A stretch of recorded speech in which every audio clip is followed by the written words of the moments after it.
আসসালামু আলাইকুম সম্মানিত দর্শক শ্রোতা, সবাই কেমন আছেন? আশা রাখি সবাই ভালো আছেন।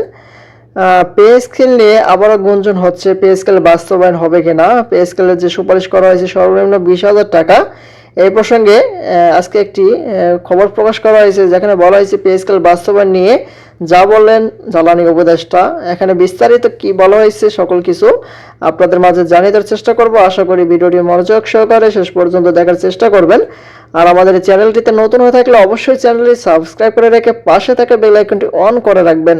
আমরা আমাদের চ্যানেলটিতে প্রতিনিয়ত পিএসকে সংক্রান্ত সকল আপডেট নিউজগুলো সবার আগে প্রকাশ করে থাকি। এখন দেখি বিস্তারিত কি বলা হয়েছে পিএসকে সম্পর্কে। দেখতে পাচ্ছি বলা হয়েছে বিদ্যুৎ, জ্বালানি ও খনিজ সম্পদ উপদেষ্টা মোহাম্মদ ফাউজুল করিম খান জানিয়েছেন, অন্তর্বর্তীকালীন সরকার পে স্কেল বাস্তবায়ন করবে না। মঙ্গলবার 27 জানুয়ারি সচিবালয় সরকারি ক্রয় সংক্রান্ত উপদেষ্টা পরিষদ কমিটির সভা শেষে সাংবাদিকদের সঙ্গে আলাপকালে তিনি একথা বলেন। মোহাম্মদ ফাউজুল কবির খান বলেন, সরকারি কর্মকর্তা কর্মচারীদের বেতন বাড়ানো নিয়ে পে কমিশনের প্রতিবেদনটাই শুধু জমা দেওয়া হয়েছে। পে স্কেল বাস্তবায়ন করবে না অন্তর্বর্তীকালীন সরকার। নির্বাচিত সরকার চাইলে পে স্কেল বাস্তবায়ন বা বাতিল যে কোনোটাই করতে পারবে। প্রস্তাবিত পে স্কেল নির্বাচিত সরকারের জন্য চাপ হবে না। বেতন বাড়ানো নিয়ে সরকারি কর্মকর্তা কর্মচারীদের ক্ষোভ ছিল। নির্বাচিত সরকার যাতে সেই ক্ষোভের মুখে না পড়ে সেজন্য অন্তর্বর্তী পে কমিশন গঠন করেছে বলেই জানান জ্বালানি উপদেষ্টা। তিনি বলেন, হ্যাঁ, বোর্ডের জন্য কিছু বিশেষ বরাদ্দ দিয়েছে সরকার।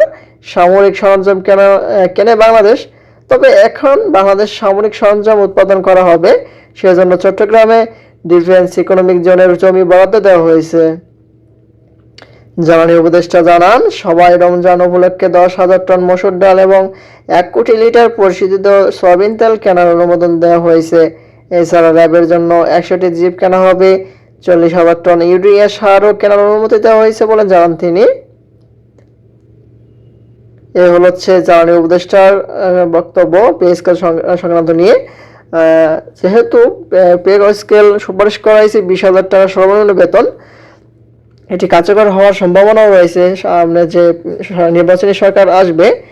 আর যখন এটি সম্পর্কে নতুন কোনো আপডেট আসবে সবার আগে আমাদের চ্যানেলটিতে পেতে অবশ্যই চ্যানেলটি সাবস্ক্রাইব করে রাখবেন। ধন্যবাদ সবাইকে। আসসালামু আলাইকুম।